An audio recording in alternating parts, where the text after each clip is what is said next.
Les leaders de conférence ont réussi les cartons d'une soirée riche en événements. Mercredi en NBA, emmenés par un Jason Tatum étincelant, les Boston Celtics, premiers à l'Est, ont battu Miami 134-121, et les Phoenix Suns avec un Devin Booker en feu ont dominé largement Chicago 132-113. Jason Tatum, candidat au titre de MVP, meilleur joueur de la saison, a totalisé 49 points sous les yeux du prince William et de son épouse Kate Middleton. L'équipe finaliste NBA la saison dernière porte ainsi à 10 sa série de victoires dans son antre du TD Garden cette saison, et en est à 5 succès consécutifs.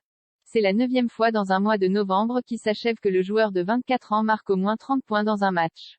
Seul le légendaire Larry Bird dans un passé de plus en plus lointain avait réussi une telle performance. En face, le Heat, avec Max Strus, Bam Adebayo et Tyler Herro à plus de 30 points chacun, n'a pas démérité. Les Phoenix Suns, qui dirigent la conférence Ouest, ont terrassé les Bulls 132-113, avec un Devin Booker de feu qui a inscrit 51 points avec des pourcentages de réussite ahurissants, 80% à 2 points et 85,7% à 3 points. Le tout en 30 minutes seulement passées sur le terrain. Tatum a assorti sa performance d'un très bon pourcentage de réussite, 60% à 2 points, et 66,7% à 3 points, prenant aussi au passage 11 rebonds. C'était, c'est sûr, une soirée spéciale. C'est juste un de ces moments où vous vous asseyez et vous regardez juste le gars devenir chaud, a déclaré, admiratif, l'entraîneur des Celtics Monty Williams. Antetokounmpo précieux pour les Bucks du coup, les 30 points et les 14 rebonds de DeAndre Ayton, pour son 7e double-double d'affilée, passerait presque inaperçu dans une équipe de Phoenix qui en est à 6 victoires de suite.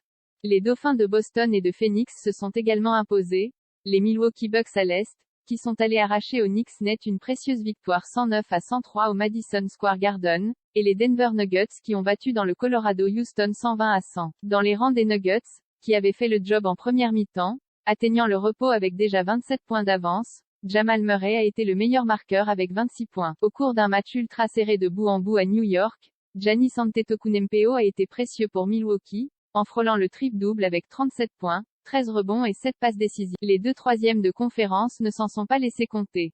Eux aussi l'ont emporté, la Nouvelle-Orléans sur les bords du Mississippi contre Toronto 126-108, et Cleveland qui a étouffé l'attaque de Philadelphie 113-85. À Los Angeles, LeBron James, le deuxième meilleur marqueur de l'histoire de la NBA, a réussi une bonne performance en frôlant lui aussi le triple-double avec 31 points, 8 passes décisives et 7 rebonds, lors de la victoire des siens sur Portland 128-109.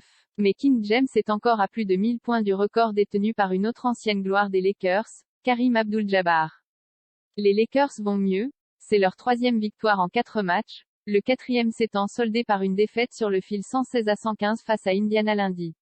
A signalé enfin la victoire du Utah Jazz sur les Los Angeles Clippers 125-112, qui marque la fin d'une série de 5 défaites pour le Jazz. Ici Beyrouth 1er décembre 2022.